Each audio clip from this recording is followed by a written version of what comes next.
change, make adjustments, and he's right now trying to go through and fit his personnel into what he does. So, as a coach, from our perspective, we will always work on kind of the early part of the season and what's important, preseason, things like that. But for us, our biggest focus with the players is really just, day by day, trying to get them better, to improve, to understand. Us as coaches trying to get better as being, as coaches and utilizing our time in the meeting room and on the field better. So that's really our focus with the players. Behind the scenes as coaches, we always are kind of working in multiple different directions from that facet, sure. What do you look for in the rookies in general, just to see if they're getting traction, if they're going to move along game by game? Yeah, it's all different, depending on, the rookies when they come in and how well they start to pick up things at the NFL level. It's a different game. It's a different process. That's why so many, great NFL players come from schools you've never heard of, or maybe didn't even play college football, and they come in and they have some success or whatever the case may be. So, because it's a drastically different game. For us, we're just trying to look for them to pick up as much as possible from what we're trying to do, understand how to become a professional. A lot of it for them coming out of college is learning how to take care of their bodies. The demand of what the day looks like from that aspect of it, scheduling, in what we're trying to do. So there's so much that they have to learn on top of just the playbook, and then the fundamentals and the techniques and the vernacular of what we're calling things. So constant improvement, being consistent, those would be the biggest things we're just trying to look for to see if they are getting better. Might be 1%, might be 2%, might be 10%, it might be whatever it is, but just trying to see if they, learn what they did the day before and they move forward and learn more and the mistakes go down.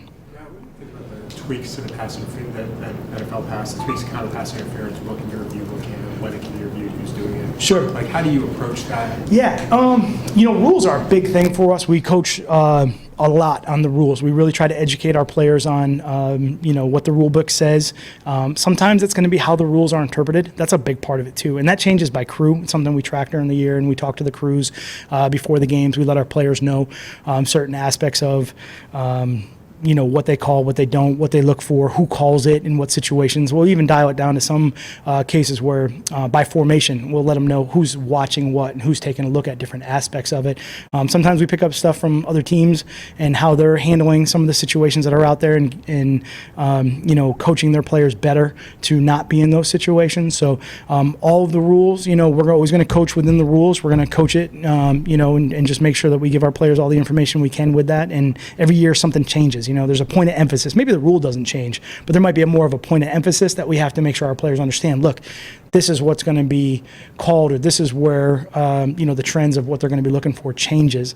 I would say anything from a rule standpoint or a policy or any of that stuff that's still up in the air or being discussed, you don't really dive into too much, because what you don't want to do is teach something and then have to go back and recorrect it. You'd rather just wait till it to be final, and we have time from that aspect of there'll be more meetings coming up, there'll be training camp time and things like that. And some of it with the new rules, you have to see as you go through, how is it really being interpreted through the course of the season? It might be different in September than what it is in October, and you have to be able to adjust with that. But we'll always teach them the foundation of what the rules are, if that makes any sense. With the PI rules, do you think that it's going to maybe prevent situations like what happened in the NFC title game?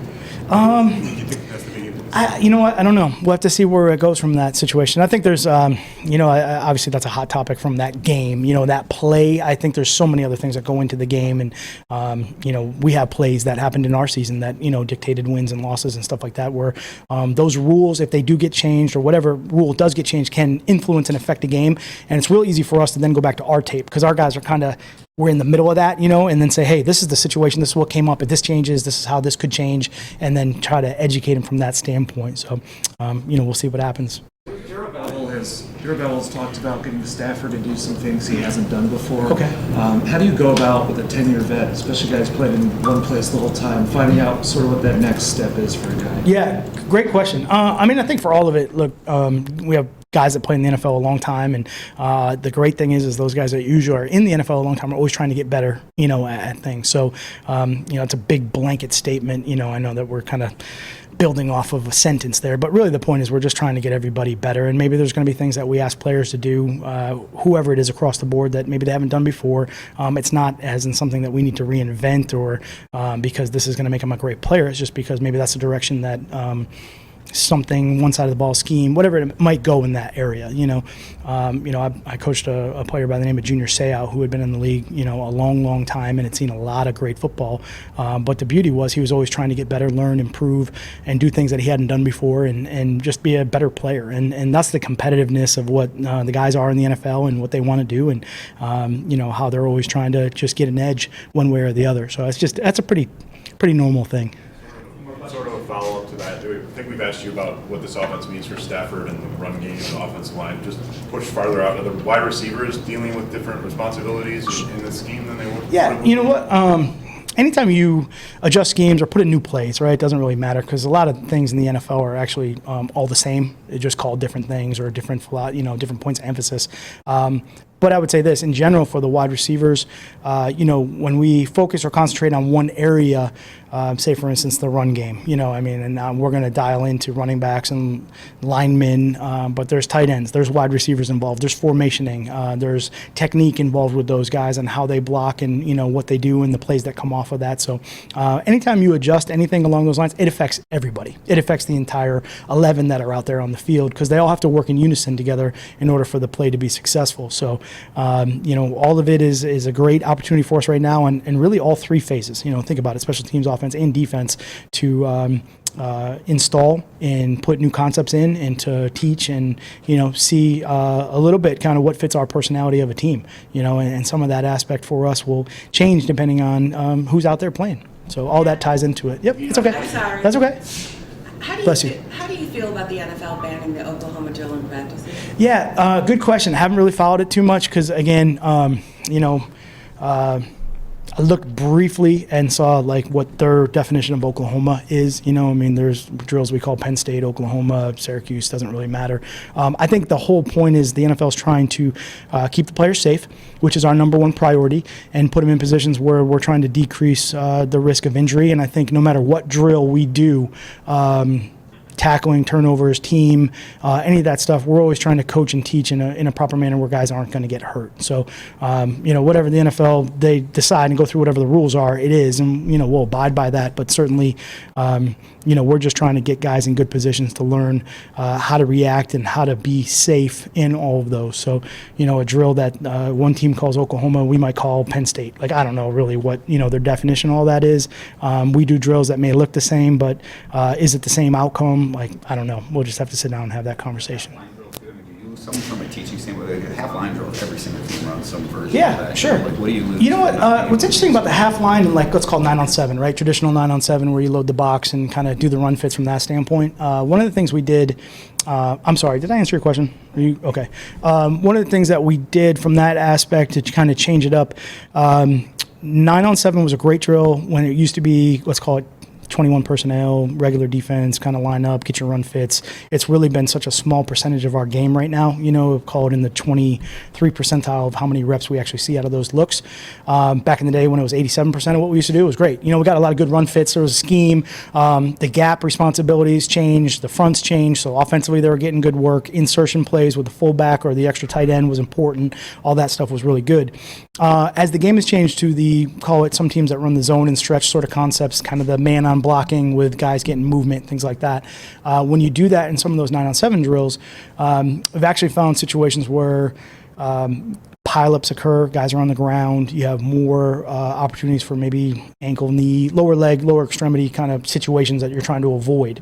The scheme, downhill type runs that used to be 9-on-7 were not really like that because it was more of a run fit kind of sort of standpoint. So the half line actually was a great opportunity for us to really eliminate some of the bodies that were out on the field that could potentially be on the ground that guys may trip over or whatever the case may be and do that. So I'm not really sure, again, what they're going to ban, what they're not, what they're talking about. Honestly, I'm just trying to install right now. I haven't paid too much of attention until something really passes and then they're saying, hey, this is what we can and can't do, and then we'll abide by that. But there was actually some pretty good reasons for true full 9-on-7s, team run fit periods where you're trying to go outside and get forced calls and, try to work on the wide receiver blocking standpoint and how they're going to attack the defenders, outside number, inside number, whatever it may be, down the middle. And then there's definitely excellent opportunities to break the game down into sections, whether it's a one-on-one situation or a two-on-two situations to teach a fundamental or a technique that they're going to be in and keep it in a more safer kind of, I'll call it just environment. And the half line's part of that, and I don't know what the half line is. Is it center, guard, tackle, tight end? Is it guard, tackle? Like, it just, whatever it is, it is. But there are reasons for all that are good. You're saying good reasons to practice those, you're saying? Yeah, I think there's good reason to kind of do all that. As long as you're doing, again, going back to the conversation we had, just a couple seconds ago, was just as a coach, I just got to make sure the drill's safe. I don't care if it's a long ball drill, and we're trying to get guys to run downfield and go up and make plays. And we're just trying to put the guys or the players in situations that they're going to be in maybe a fraction of a second of the 8-second play that they're involved in, and try to put them in like 1 or 2 seconds of that play so they can work on that fundamental skill in that particular moment, because it's so hard to simulate all of that in one play all the time. Are you teaching maybe a little bit less this year than you were a year ago at this time because the veterans know what to expect from you and what you're looking for? You know what? Great question. I would say probably not. I'm probably actually teaching more. This is the fun time. So diving in there and coaching it up, and really I think the second time, it's kind of like anything, right? The second time you hear it, the third time you hear it, you pick up other nuances or details or important information as you're trying to, the first time you hear it, you're trying to absorb all of it, and maybe now that you have a basis or a fundamental or a little bit of a knowledge behind it, now you start to pick up the real kind of minute details that make a big difference, out on the field. So I'm just trying to make sure I'm getting all of that out to everybody and express. So, I think what's the rule in teaching? 3 times. Third time is when they actually understand it, right? So we're only second time right now. Okay, thanks. Appreciate it.